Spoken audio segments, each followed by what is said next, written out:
Sveiki, mani sauc Krišjāns, un šodien es jums parādīšu, kā pulēt piederumus, glāzes un arī traukus. Pulēšanai mums vajadzēs pulēšanas salveti un arī kādu pašu tīru salveti, kur likt piederumus. Glāzēm un traukiem salvetes nebūs vajadzīgas. Sāksim ar glāzēm. Ar glāzēm jābūt ļoti uzmanīgam, un pulēšana norisinās visa dvieļa garumā. Noliekam pašu glāzes apakšu sev rokās un šo liksim iekšā. Bet pirms tam, izmantojot ledus smaini, ielējam karstu ūdeni un iemērcam glāzi iekšā. Kad glāze ir iemērta, tad mēs pārējam uz pašu pulēšanu. Izpulējam cauri, neveicam nekādu kontaktu ar plikām rokām un pārbaudam, vai glāze ir nopulēta. Ja glāze nav nopulēta, ejam atkal un pulējam no jauna. Pašu apakšiņu nopulēt var, iemērcot viņu iekšā, bet turot glāzi tikai ar pašu pulēšanas salveti. Pēc tam paņemam un notīram.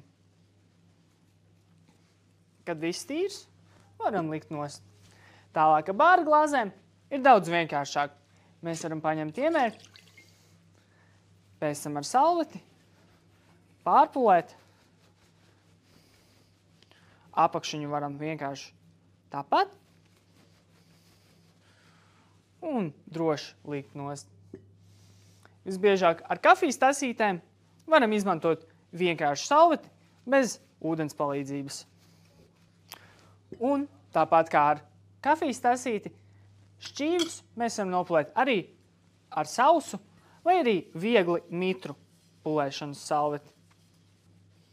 Ja kaut kas ir ļoti piekalts, varam nest atpakaļ uz trauku mazgātuvi vai arī paši censties notīrīt. Piederumus ieliekam iekšā ledus spainī, pārlējam karsto ūdeni un ar salvetes palīdzību ņemam aiz kātiņiem, varam arī vairākus vienlaicīgi un pulējam.